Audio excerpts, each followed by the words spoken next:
Իդեալ համակարգը եկամտահարկի վերադարձի օրենքի շահառուների միջև տեղաբաշխում է մինչև 2.5 միլիարդ դրամի վերանորոգման սերտիֆիկատներ։ 5000 ընտանիք կարող է ստանալ 500,000 դրամ արժողությամբ վերանորոգման սերտիֆիկատ, մոտենալով Իդեալ համակարգի ցանկացած խալոցրա։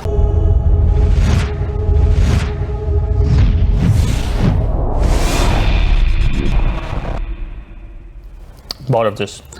Առաջինի եթերում մանրամասներն են, ես Դավիթ Ստեփանյանն եմ, այսօր մենք բացում ենք մեր հաղորդումը հարցազրույցով, մեր հյուրն է Հանրապետություն կուսակցության վարչության անդամ Անահիտ Ադամյանը։ Բարև ձեզ Տիկին Ադամյան, ուրախ եմ ձեզ ողջունել մեր տաղավարում։ Մենք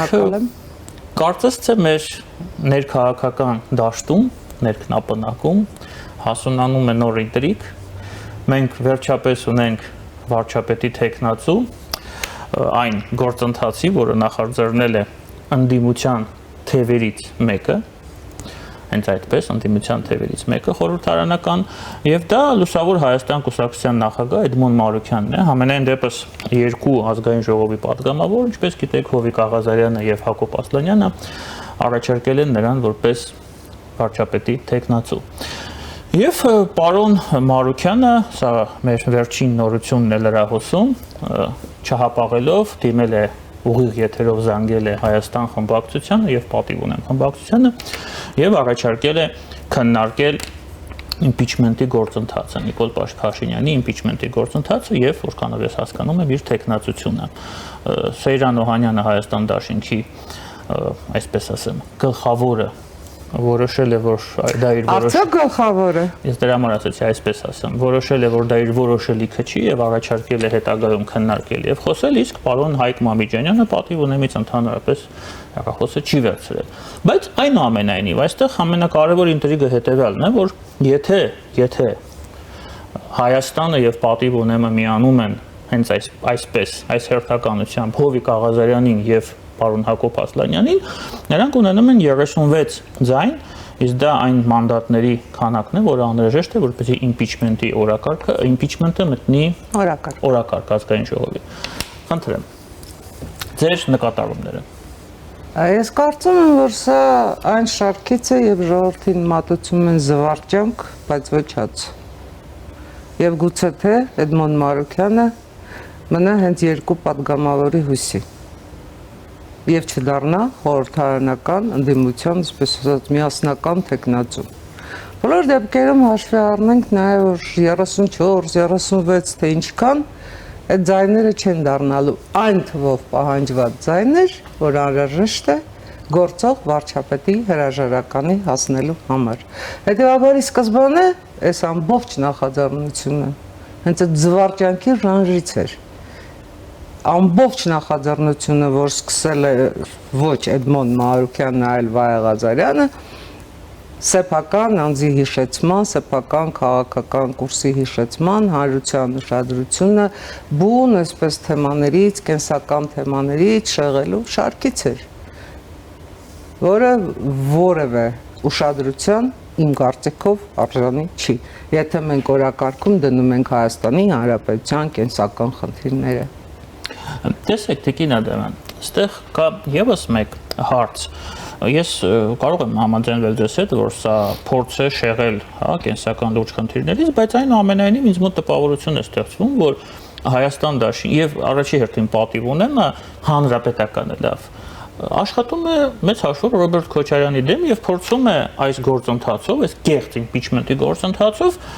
ցույց տալ բոլորին, թե ովքեր են հավաքվել Հայաստան Դաշինքում։ Կոպիտ ասած, ովքեր են քոչարյանները, իսկ այլ մենք Սերժ Սարգսյանականները իրեր անվանենք իրենց անունը, մենք իրական ընդդիմություն ենք։ Հետևաբար 26-ին դուք պետք է ընտրեք մեզ, այլ ոչ թե Քոչարյանից, որոնք խաղում են Նիկոլի հետ իրենց դրամաբանությամբ։ Հիմա այս խաղին միացել են եւս երկու հոգի, ԿՊ-ի նախկին պատգամավորներ, որոնք փորձում են հիմա էլ ոչնչացնել Էդմոն Մարուքյանի օգնությամբ, ես օրինակ սա այդպես եմ հասկանում, որպես վարկած։ Էդմոն Մարուքյանի օգնությամբ եւ բուրըն մասնակցությամբ այս ուղիղ եթերը ինչ էր այս զանգերով, հա, շոուն շարունակվում է, show must go on։ Եվ Հայաստանին, եւ պատիվ ունեմին։ Եվ իրենք էլ կապիտալ հավաքեն, միգուցե, ես չեմ զարմանա, եթե հիմա լինի նոր ցուցակ ընտրություններին 26-ին, Մարուքյան, Աղազարյան, Ասլանյան, միգուցե նաեւ այլ գործիչներ։ Իրենք էլ սրանց դեմ են աշխատում։ Ինչ կասեք։ Գիտեք, ակնհայտորեն այս բոլոր ձեր նշած թևերը ղեկավարվում են մեկ կենտրոնից։ Եվ այդ կենտրոնը փորձում է պարզապես ապահովել իր հաջողությունը։ Ում դեմքով կլինի այդ հաջողությունը, բացարձակապես որևէ նշանակություն չունի։ Եկեք հասկանանք, որն է խնդիրը։ Խնդիրը մեկն է՝ Հայաստանի Հանրապետությունում ժողովրդավարական ընտրություններով հասնել իշխանափոխության, որովհետև բոլոր մյուս փորձերը ձախողվել են։ 2020-ից առ այսօր։ Այլ ելք Մոսկվային չի մնացել։ Մոսկվային մնացել է Հայաստանի Հանրապետությունում հասնել իր ցանկացած իշխանությանը միայն ժողովրդի շնորհիվ, ժողովրդի միջոցով, ապա կողմնորոշելով ժողովրդին, խաբելով ժողովրդին, վախեցնելով ժողովրդին, դա է Մոսկվայի այս պահին միակ զենքը։ Թե ով կներկայանա այդ առաջինը ընդդիմությունից, թե նոր կազմակերպվող արտախորհրդարանական ուժերի զորահավաքից, անշուշտ դուք տեղեկություններ ունեք նաև, որ զորահավաքի են կոչվել բոլոր նրանք, ովքեր դեռ անցյալ դարում էին քաղաքական ասպարեզ մտել, որոնք դեռ ողջ են մնացել, բայց գործնականում քաղաքական հանգուցյալներ են, նաև նրանց են զորակոչի բերել։ Այդ պայմաններում ինչու պիտի Էդմոն Մարուքյանը խաղի մեջ չմտնի։ Այն Էդմոն Մարուքյանը, որ դեռ պատերազմից հետո տանում էր Սյունիքում ռուսական ռազմաբազա էր տեղակայում, այն Էդմոն Մարուքյանը, որ վարչապետի աշխատակազմում բավականին բարձր պաշտոնի էր, որը լքելուց հետո հանկարծ սկսեց պարզել վարչապետի հետ իր սկզբունքային չգիտեմ այլ տարաձայնությունները եւ առ այսօր իր բոլոր հեռուստաեթերներով ամբողջ քարոզչությամբ փառաբանում է Ռուսաստանին, փառաբանում է նոյեմբերի 9-ի 9-րդ կետը։ Ինչ եք ուզում դուք այդ Էդմոն Մարուքյանից։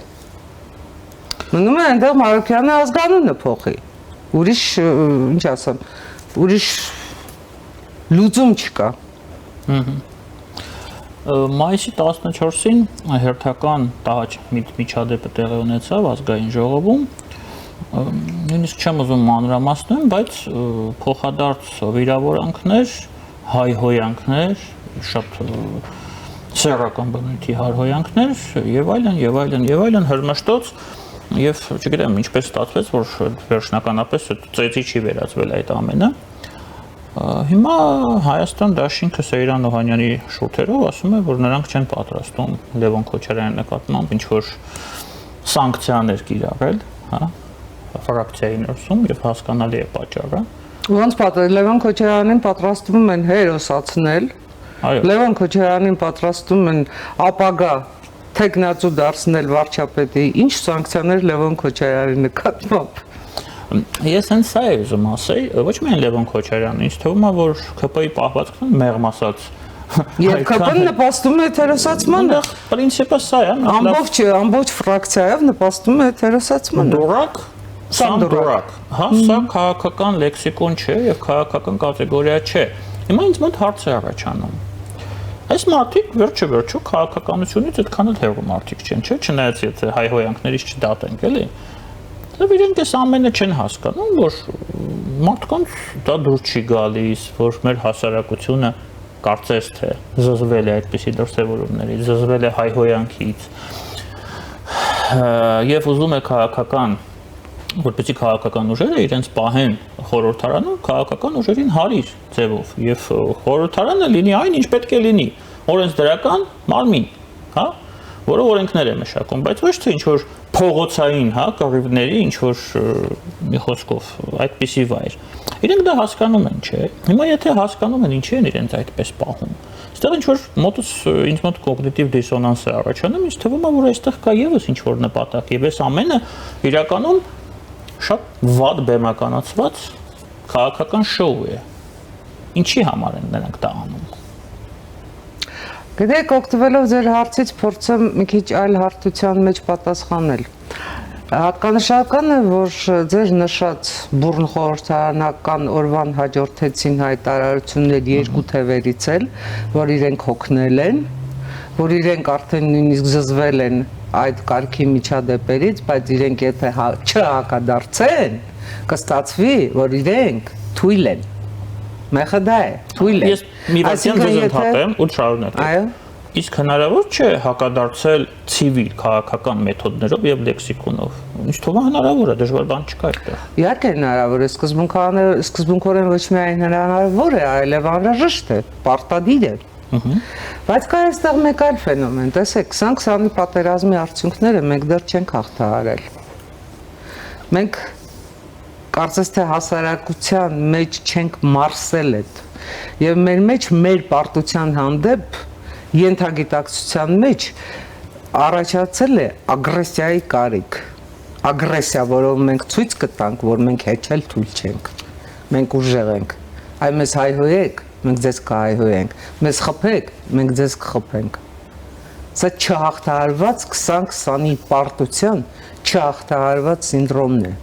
Եվ գուցե այս ագրեսիաների շարանը, թե քաղաքական, թե անձնական, թե հաղորդակցության մակարդակով, հենց 20-20-ի հետևանքն է։ Սա ուղղակի ենթագիտակցությունն է մարդկանց մեջ աշխատում։ Շատ հաճախ այդ ենթագիտակցությունը զուգորդվում է գիտակցական ակցիաներով։ Պարզապես երբ տեսնում են, որ իրենց այդ առաջարկը ունի պահանջարկ, բերում է որոշակի դիվիդենտներ քաղաքական, լայն շրջապատի, Facebook-յան հարթության մեջ լայքերի տարափի հայտնի օրինակներ կան, որոնք ձեզ քաչ հայտնի են, բոլորին են քաչ հայտնի, ուրեմն ինչու չդիմել ագրեսիայի այդ ձևին։ Եթե ագրեսիան որոշակի խիստ կասկածելի Եվ սեռական բնույթի հայհոյանքը։ Այո, խիստ կասկածելի, բացարձակապես մերժելի, բայց որոշակի հաջողություն է բերում։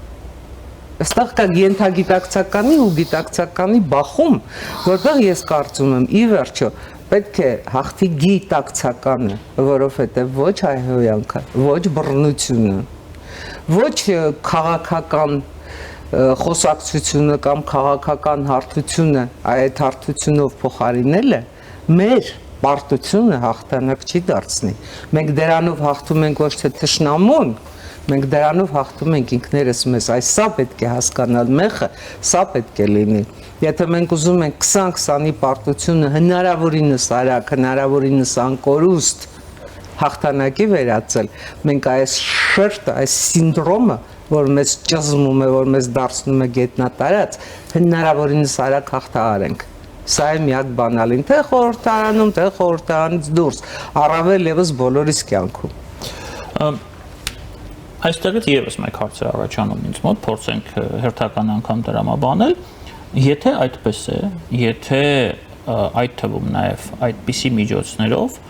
այդ ուժերը փորձում են էլեկտորատ գրավել, ուրեմն սա նշանակում է մեկ բան, որ նրանք հայավարի ասած ձեր են քաշել հիմնական հասարակությունից, որը զզվել է, ինչպես ես ասում եմ, գաղափարական մտածող մարդկանցից, մարդկանցից, ովքեր որ հասկանում են, ում համար անընդունելի է հայհոյանքը, ծեծը, հա, անպարկեշտ պահվածքը, ոչ միայն խորհրդարանում, այլ գոնե հենց փողոցում։ Վերջը այդ մարդիկ մեր ճակերտավոր ասած քաղաքական էլիտան երկու կողմից եւ երկուսի մասին եմ խոսում։ Ես որևէ մեկին չեմ առանձնացնում։ Օրինակա չէ ծառայում։ Այդ երեխայի համար, հա, մարդու համար, որը փողոցում է, եթե իրենք խորհրդարանում են այդպես իրենց պահում, X մարդը փողոցում Աշոտը կամ Արմենը, ինչի՞ պետք է այդպես իրեն չպահի։ Դա է դնենք մի կողմ։ Հիմա արդյոք սա չի նշանակում, որ այս քաղաքական ուժերը, այդ խայտարակության մասնակիցները ուղղակի հասկացել են, որ ունեն ինչ-որ էլեկտորատ, որը այս ամենը ցանկանում է, որը ծափ է տալիս, եւ դա է իրենց էլ։ Եվ հիմա պայքարում են այդ էլեկտորատի համար։ Այդ պայմանական 25-30%-ի համար, ովքեր գնալու են ընտրություններին, ծափ տալով, թե Լյովիկնա դուխով, թե Արշակյանի անունը չեմ հիշում, Հակոբը, Հակոբիկը, լավ, իրենց լեզվով ասեմ, որ մեկն ավելի դուխով գնանք իրենց ձայն տանք։ Այսինքն պայքարը գնում է այս մարդկանց ձայների համար։ Պայմանականորեն անվանենք լյումպեն զանգված։ Բայց ես չեմ կարծում, որ այդ լյումպեն զանգվածը իրականում այդքան մեծ է։ Այստեղ դրսևորվում է թե լյումպեն զանգվածը սեփական համակիր դարձնելու, նրանց ձայները ստանալու մղումը, թե բացահայտվում է մեկ այլ մղում, չկան նոր գաղափարներ, ասելիք չկա։ Երբ ասելիք լիներ, նույն այդ լյումպեն զանգվածը հետ կփորձեին ասելիքով խոսել։ Իրենք այլևս միմյանց ասելիք չունեն։ Լավ հասկացանք, Հողատու Դավաճան, Թալանչի կոռուպցիոներ։ Հետո համբալ։ Վերջ, ավարտվեց։ Երրորդ ասելիք չկա։ Եվ չկա արդեն 4 տարի։ Ես կարծում եմ, որ հենց այդ երկուստեք երկկողմանի ասելիքի բացակայության վրա բացվում են հնարավորություններ այն ուժերի համար, որոնք այդ ասելիքը ունեն, որոնք այդ ասելիքը պարբերաբար ասում են, որոնք այդ ասելիքը տեղ հասցնելու հնարավորինս շատ մարդկանց ընդգրկումով յուրաքանչյուր միջին վիճակագրական հայի ականջներին հասցնելու խնդիրը այսօր ունեն, որտեղ իրենց ասելիքը ոչ Գողթալանչի Հողատու Դավաճանն է, իրենց ասելիքը Հայաստանի Հանրապետության ինքնիշխանությունն է։ Իրենց ասելիքը նա է, որ ընտրության պարագայում մենք ընտրում ենք Հայաստանի Հանրապետության ինքնիշխանությունը ոչ թե գուբերնիա դառնալը։ Իրենց ասելիքը նա է, որ ինքնիշխանությունը ընտրում են Հայաստան հայրենիք ունեցողները, գուբերնիա ընտրում են Ռուսաստան հայրենիք ունեցողները։ Եվ բացի դրանից, մենք ասում ենք ոնց Հայաստանի Հանրապետության ինքնիշխանությունը խորացնենք, ոնց մեծացնենք Հայաստանի Հանրապետության դիմադրունակությունը, ոնց անենք, որ միջին վիճակագրական հայը ոչ միայն բարեկեցության հասնի խելքով, մտքով, այլև գրպանով, որովհետև մարդը ոնց ուզում եք վերցրեք, այո, գնում է սրտով ընտրելու, խելքով ընտրելու, ծանոթով ընտրելու, ինչու ոչ, օդից փող ընտրելու, տարբերակով ընտրելու, մարդը գնում է ընտրելու նաև իր վաղվա բարեկեցությունը, ինչ ենք տալու մենք այդ մարդկանց։ Այս խնդիրը դառնում է գլխավոր, որտեղ մենք այդքան որ ասում ենք տնտեսական անվտանգություն, աշխատատեղեր զարգացում, սա հենց վերաբերում է յուրաքանչյուրիս կենսամակարդակին, առաջին հերթին լուծելով պետության կենսունակության խնդիրը։ Որտեւ եթե պետությունը կենսունակ է, եթե պետությունը զարգանում է, եթե պետությունը չունի զգային անվտանգության խնդիր շնորհիվ հենց այդ զարգացման, տարածաշրջանում ուժերի հավասարակշռության փոփոխության, դու սկսում ես լավ ապրել, դա դառնում է կողմնակի էֆեկտ, բայց սկսում ես լավ ապրել։ Տիկին Ադամյան, մենք իհարկե հասկանում ենք գաղափարների կարևորությունը, բայց ցավոք այնպես է ստացվել, որ մեր շարքային ընտրողը շարունակում է ընտրել դեմքերի։ Ոչ թե կուսակցությունների, այլ դեմքերի։ Հիմա 2 օր առաջ պարոն Ռուբեն Ռուբինյանը հարցազրույցներից մեկում ասում է, գիտեք, ցավոք այդ երրորդ ուժը այդպես էլ չստեղծվեց Հայաստանում, հասարակությունը շատ է ուզում, բայց երրորդ ուժը չի ստեղծվել, հետևաբար ընտրությունը 26-ին ցավոք լինելու է մեր եւ Թալանչիների եւ Գողերի միջև։ Եվ դա այն դեպքում, երբ որ բոլորը խոսում են երրորդ ուժի անհրաժեշտության մասին, բոլորը խոսում են այլընտրանքի անհրաժեշտության մասին, այս համատեքստում հարցս այսպեսինն է. Հանրապետություն կուսակցությունը այդ երրորդ ուժի մասին, իմ պատկերացումների, անբաժանելի մասն է, բայց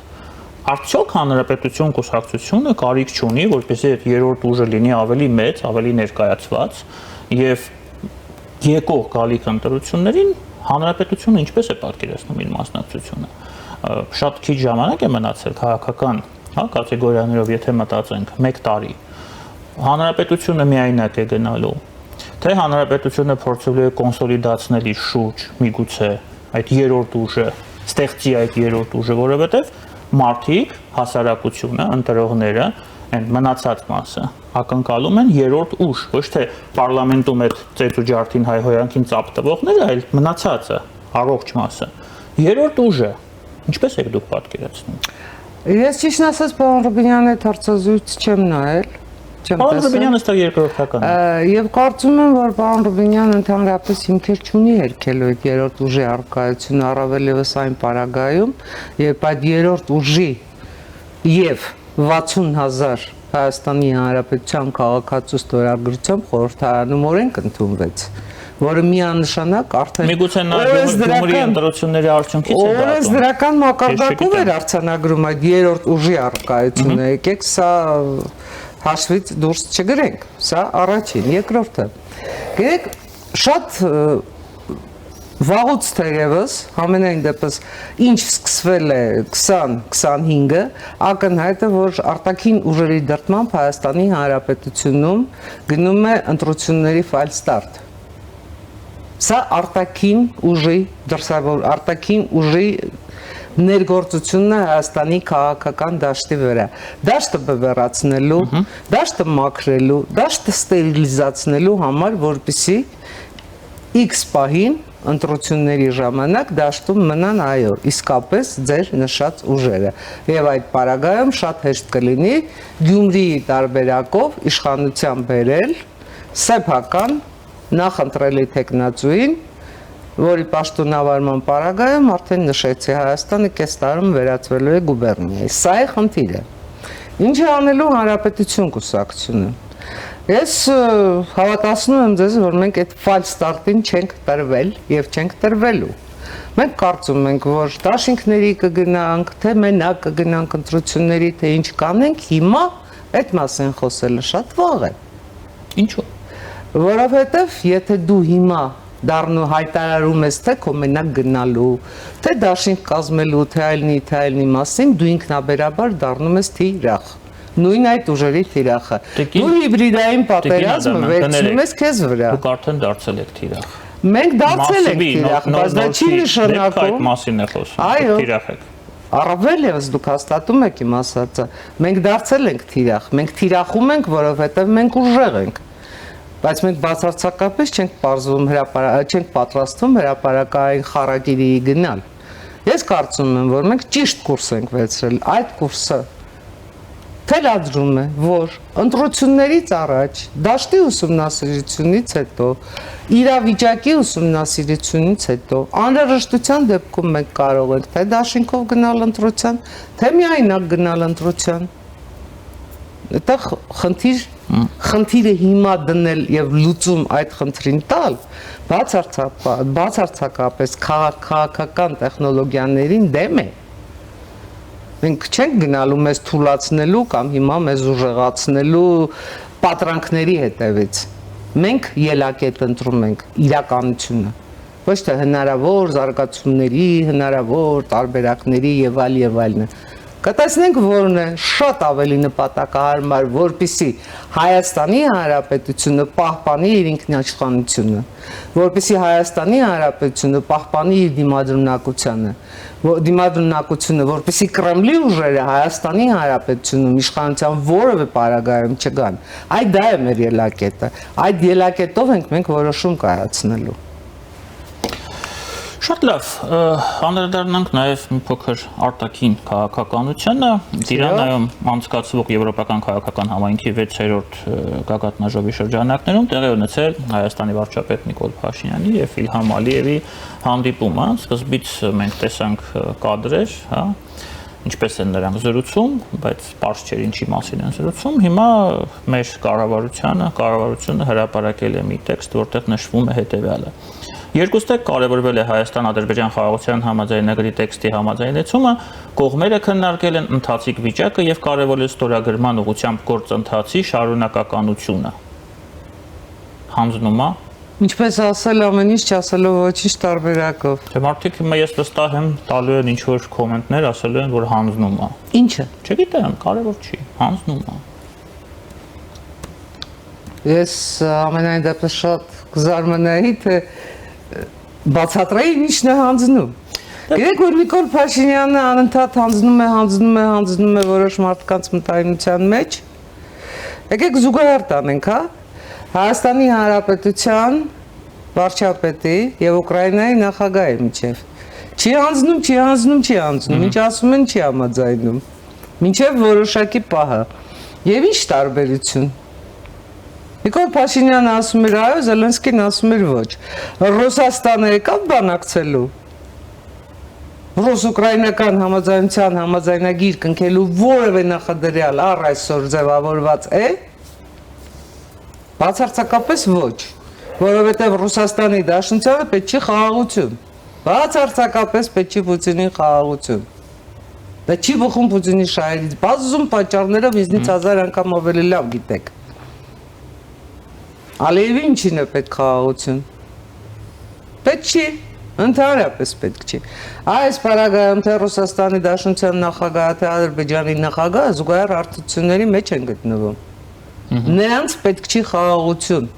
Նրանց պետք է կոնկրետ Ալիևին ոչ պատերազմ, ոչ խաղաղություն իրավիճակը, Ռուսաստանին անվերջ շարունակվող ձգձգատվող պատերազմը, որովհետև եթե հանկարծ պատերազմը ավարտվեց, նույնիսկ այն պարագայում, որ Ռուսաստանին մնացին այդ տարածքները, նույնիսկ Ռուսաստանը չի լուծում իր գլխավոր խնդիրը։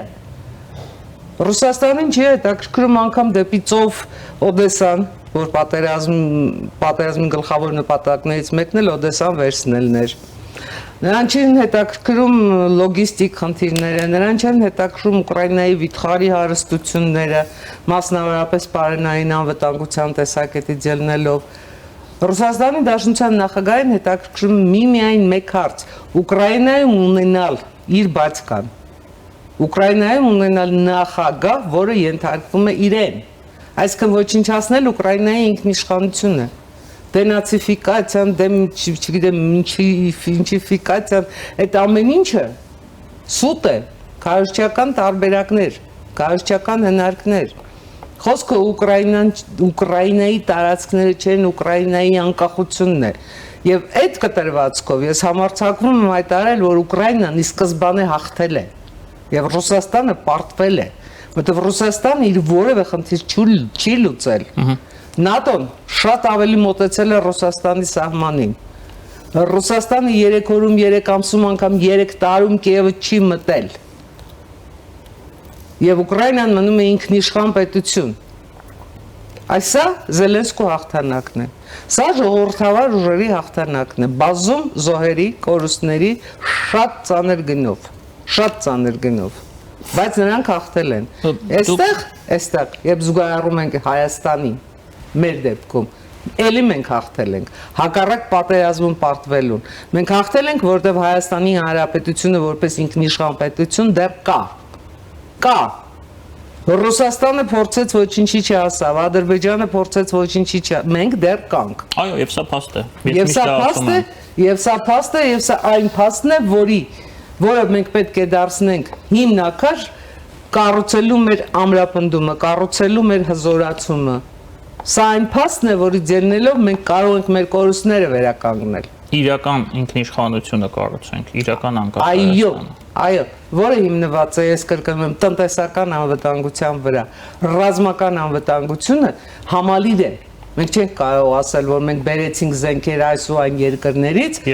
վերջ մեր բանակը արդեն տարածաշրջանի բացարձակապես անվտանգությունը համակարգ է, եւ այդ համակարգի գլխավոր ուժը Հայաստանի Հանրապետության անվտանգության թիվ 1 երաշխավորը Հայաստանի Հանրապետության ազգային բանակն է, բայց այդ բանակը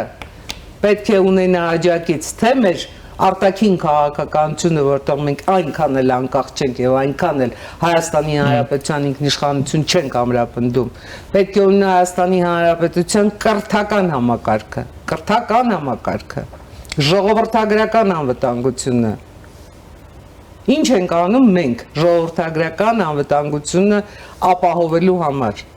Սա քայլեր են, որ նույն համակարգը բազում այլ համակարգեր է բերում։ Ոչ մի բան չենք անում։ Բայց պետք է անենք նույն այդ զինվորի թվի շատացման համար, չէ՞։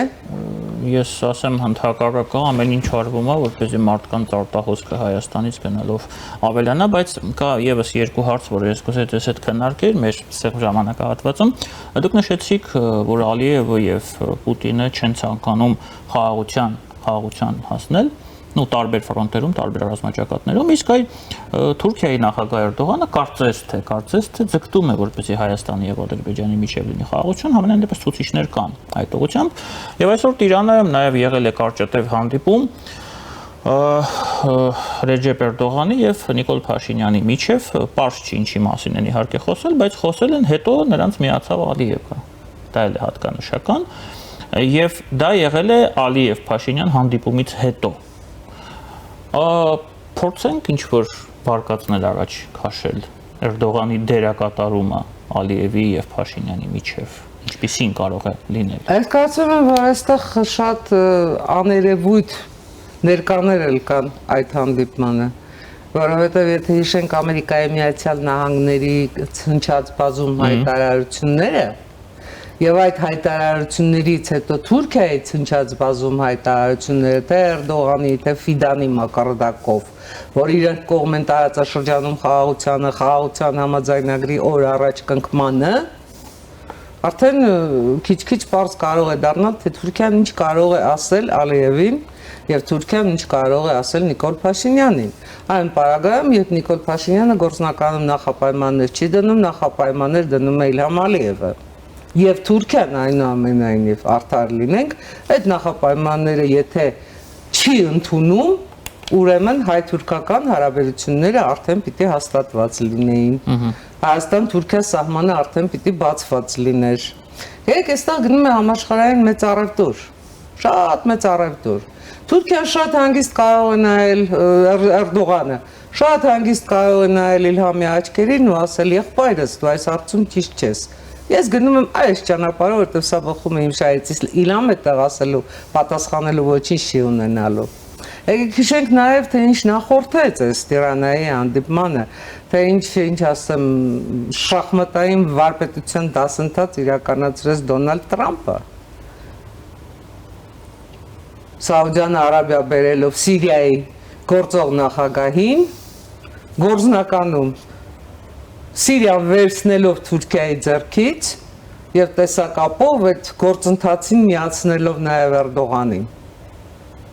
Սա շատ հետաքրքիր շախմատային պարտիա էր։ Ես չեմ կարծում, որ Տրամպը պատժամիջոցները Սիրիայից հանում են այնպես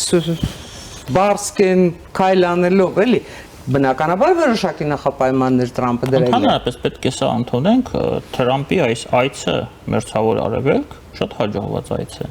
Հաշվի առնելով ներդրումային ծրագրերը, հաշվի առնելով այն բոլոր արդյունքները, որը բնավ վերադառնում է վերադարձել է Վաշինգտոն։ Սա շրջադարձային կարող է լինել նաև մեզ համար, հիշենք Աբրահամյան համաձայնագրերը։ Ну կարծես թե մեզ էլ են ուզում այդ ցուցակի մեջ։ Ես ճիշտ ասած չեմ հասկանում տրամաբանությունը, ինչի պետք է մենք այնտեղ հայտնվենք։ Ես էլ առաջին հայացքից չհասկացա, որովհետև Ադրբեջանը չենք հասկանում ինչի պետք է հայտնվի, մենք ընդհանրապես։ Թերևս ես կարծում եմ, որ այդ համաձայնագրերի բովանդակությունը ընդլայնվելու է։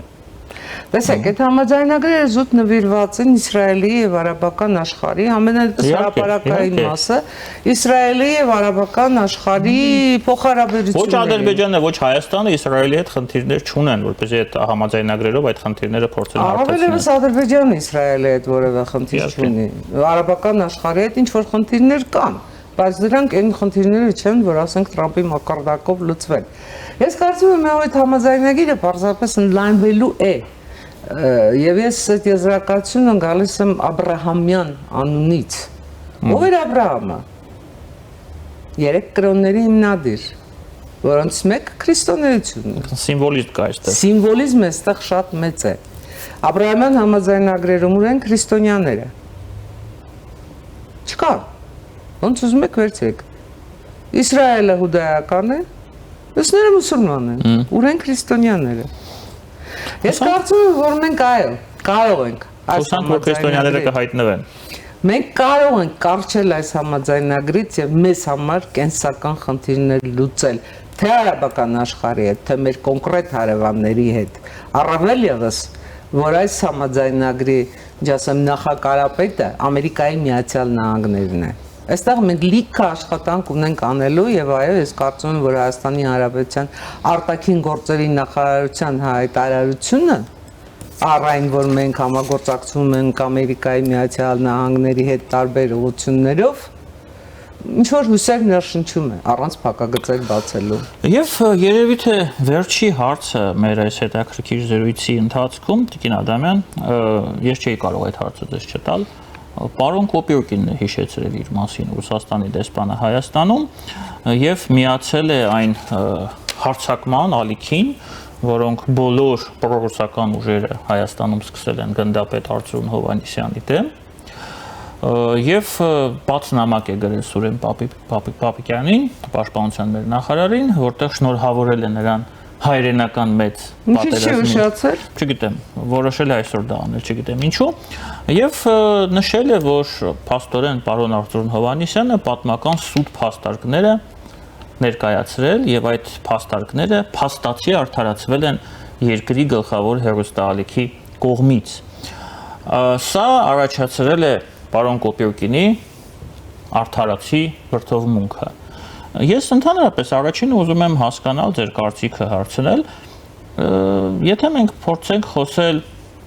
սուբորդինացիայի տեսանկյունից, ընդհանրապես Կոպյուրկինը Պապիկյանին այդպիսի նամակ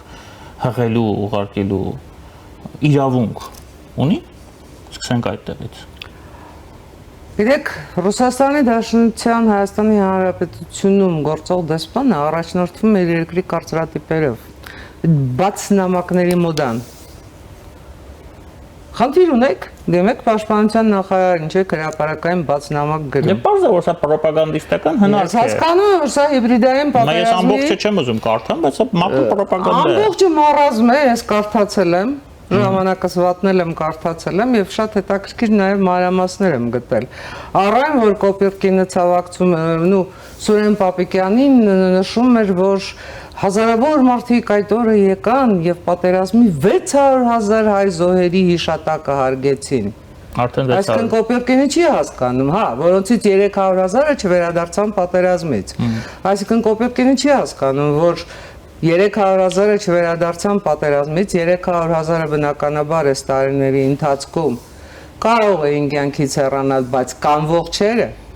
Ինչու եք վետերաններին հանձնում հողին, պարոն Կոպյուրկին։ Հարցը չէ։ Նրբություն է, չէ։ Բայց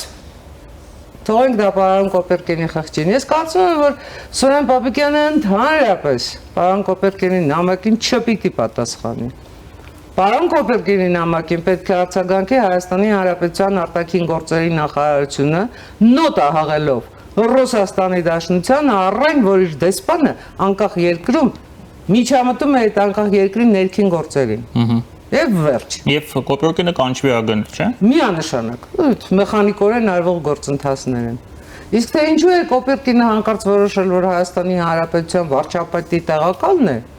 դատելով իր գործունեությունից, ուղղորդելով թե Հայաստանում ինչ պիտի լինի, ոնց պիտի լինի, մի օր գնում է մեծամոր այնտեղ հայտարարում, որ Ռուսաստանի Դաշնությունը, Ռոսատոմը պատրաստ է մոդուլային այեք, մեծ այեք, փոքր այեք, չգիտեմ, ստորգետնյա,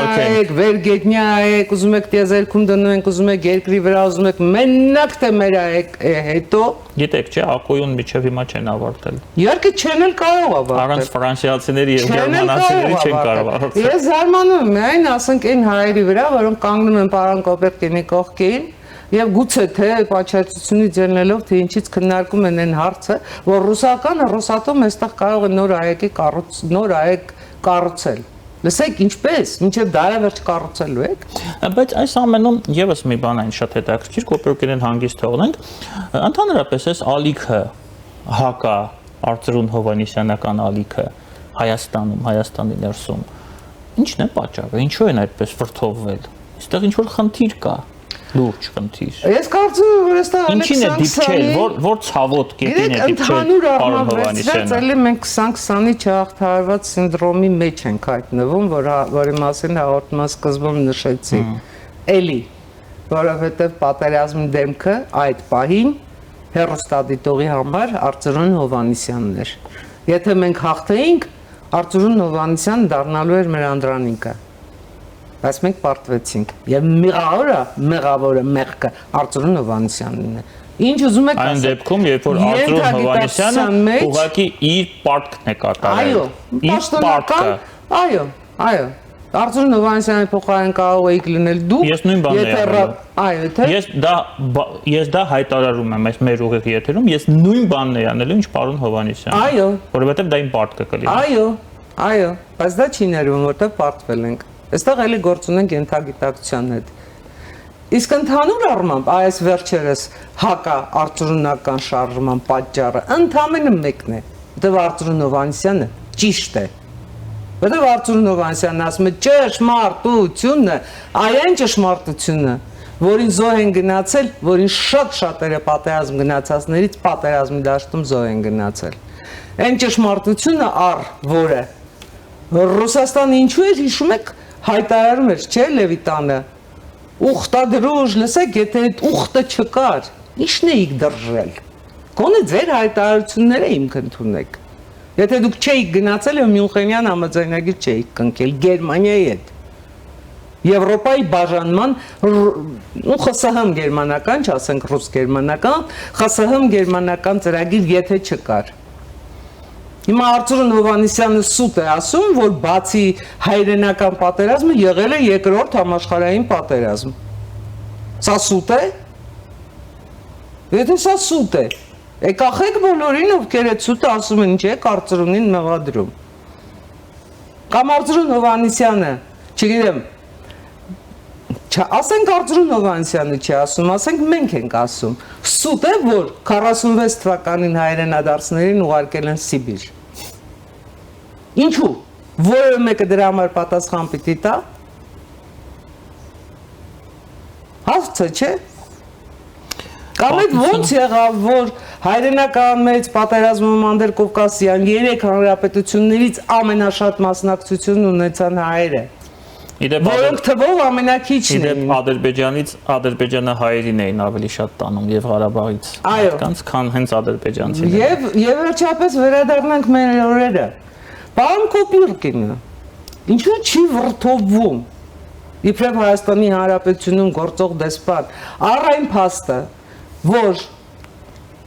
այսօր Ադրբեջանի տարածք համարվող Լեռնային Ղարաբաղում ոչնչացվում են, գետնին են հավասարվում հայրենական պատերազմի զոհերի հիշատակին նվիրված հուշարձանները։ Ոչ միայն Կոպիրկինը,